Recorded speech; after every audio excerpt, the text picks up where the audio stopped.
नमस्कार दोस्तों, मैं आशीष राठौर फिर से एक बार आपका स्वागत करता हूं। आपको बता दूं कि जिस तरह से बॉलीवुड में बहुत सारी बुराइयां हैं, एक दो नहीं है, लेकिन 4 ऐसी बुराइयां हैं जिनको खत्म अगर कर दी जाती है तो सच में एसएसआर की आत्मा को शांति मिलेगा। लेकिन सवाल यहां पे ये उठता है कि आखिर वो 4 बुराइयां हैं कौन सी, और ये कौन सी ऐसी 4 बुराइयां हैं जिसके कारण से एसएसआर इसके शिकार हुए थे। उनके जिस तरह से कत्ल रहस्यमय हुई, ये अभी तक एक बहुत बड़ा सवाल और ये एक बहुत बड़ा मुद्दा अभी भी बना हुआ है। आखिर भारत देश में आज भी लोग पूछ रहे हैं, आज भी लोग जानना चाहते हैं कि आखिर इस रहस्यमय कत्ल का सत्य क्या है, राज क्या है।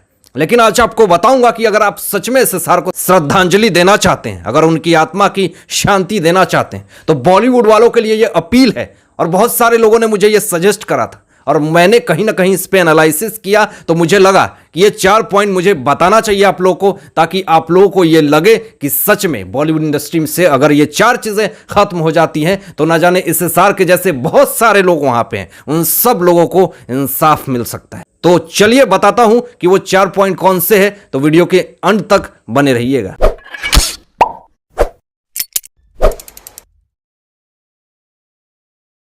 जो सबसे पहला पॉइंट है वो ये है नेपोटिज्म। अगर इस चीज को खत्म कर दी जाए तो शायद बहुत सारे ऐसे टैलेंटेड लोग हैं जिनको काम मिल सकता है। आपको बता दूं कि बहुत सारे लोग माने या ना माने, लेकिन जिस तरह से इंडस्ट्री में, जिस तरह से उनके बॉलीवुड इंडस्ट्री में यह आरोप लगे कि वहां पे नेपोटिज्म और भाई भतीजावाद कूट कूट के भरा हुआ है, तो ये अपने आप में एक बहुत ही शर्मनाक चीजें हैं। लोग आज टैलेंटेड होते हुए भी उस इंडस्ट्री में काम नहीं कर पाते हैं। ना जाने कितने दशक तक और कितने सालों तक वो काम की तलाश में रह जाते हैं, लेकिन उनको काम नहीं मिलता है। लेकिन जिनके पास टैलेंट नहीं है, जिनका पूरी तरह से वहां पे दबदबा है, या फिर एक बहुत बड़े सेलिब्रिटी के बेटे हैं या बेटियां हैं, उनको बहुत आसानी से काम मिल जाता है। लेकिन अगर स्टार किड होने के बाद भी अगर वो फिल्में फ्लॉप दे देते हैं तो उनको अचानक से बैक टू बैक फिल्में मिलना शुरू हो जाती है। लेकिन एक आउटसाइडर अगर फॉलोअप दे देता है फिल्मों को तो उनको बैक टू बैक फिल्में नहीं मिलती हैं। तो यहीं पर से भेदभाव शुरू होती है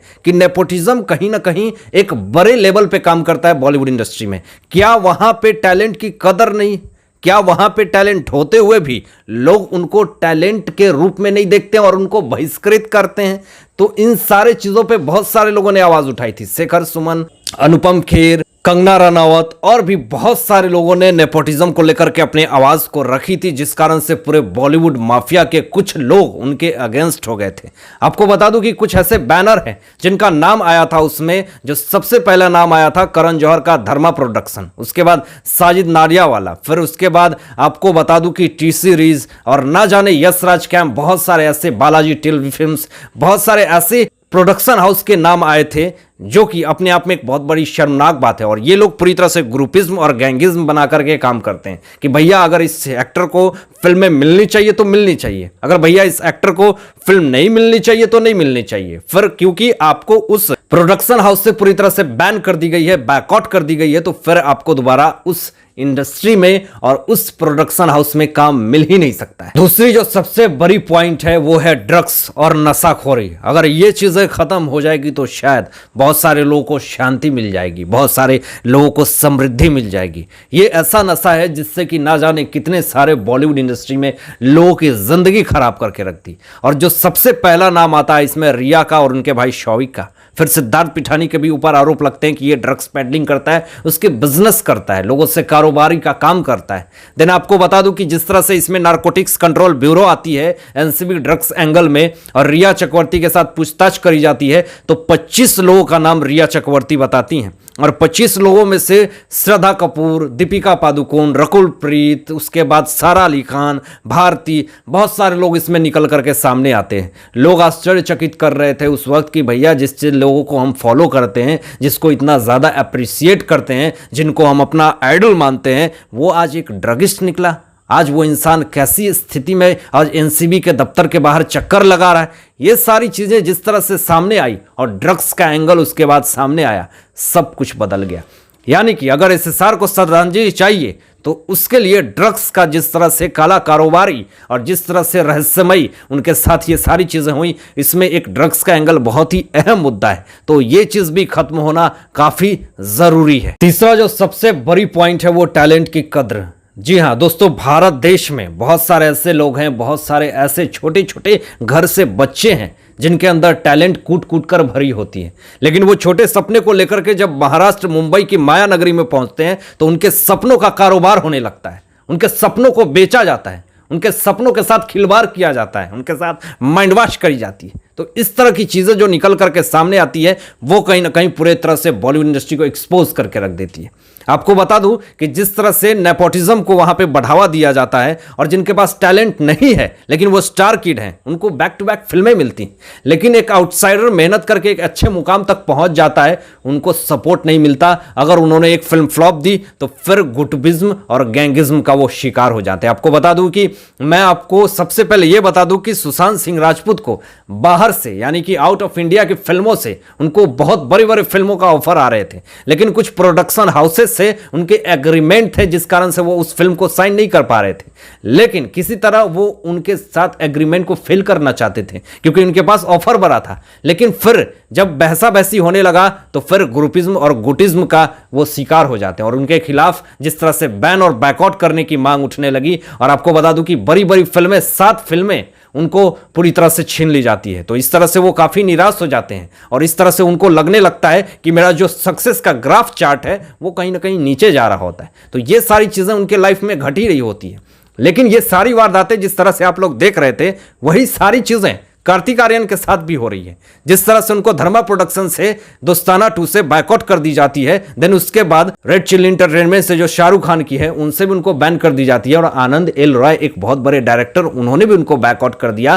तो क्या लोगों ने पूछना शुरू कर दिया कि क्या एसएसआर के रहमो कदम और उनके रास्तों पर कार्तिक आर्यन चल रहे हैं? क्या उनके साथ वही सारी चीजें हो रही है जो एसएसआर के साथ हो रही थी? लेकिन इस बार भारत देश की जनता पूरी तरह से जागरूक है, ऐसा नहीं होने देगी, क्योंकि आज कहीं ना कहीं नेपोटिज्म को बढ़ावा नहीं देते हैं भारत के देश के लोग, आज कहीं ना कहीं आउटसाइडर को और टैलेंट को बढ़ावा देते हैं। चौथा और सबसे लास्ट पॉइंट है दोस्तों, बॉलीवुड इंडस्ट्री में सबसे काला कुकर्म और यही काली सच्चाई है वहां की, कास्टिंग काउच। आपको बता दूं कि पूरी तरह से एक्सपोज कर दिया था जिया खान ने। उन्होंने अपने सुसाइड नोट पे यह लिखा था कि मेरी जिंदगी नरक करी गई, मेरे साथ इस तरह की वारदातें करी गई, उन्होंने मेरे साथ बहुत सारा कुकर्म किया, बहुत सारी चीजें उन्होंने डायरी में लिखी थी। आपको बता दूं कि हालिया में ही एक उन्होंने इंटरव्यू में उनकी बहन करिश्मा ने यह बात कही थी कि जब मेरी बहन जब रिहर्सल कर रही होती हैं हाउसफुल फिल्म की, जिसके डायरेक्टर प्रोड्यूसर जो कहे जाते हैं साजिद खान, उनके साथ एक बहुत ही अभद्रता वाली व्यवहार करी थी। उन्होंने ये कहा था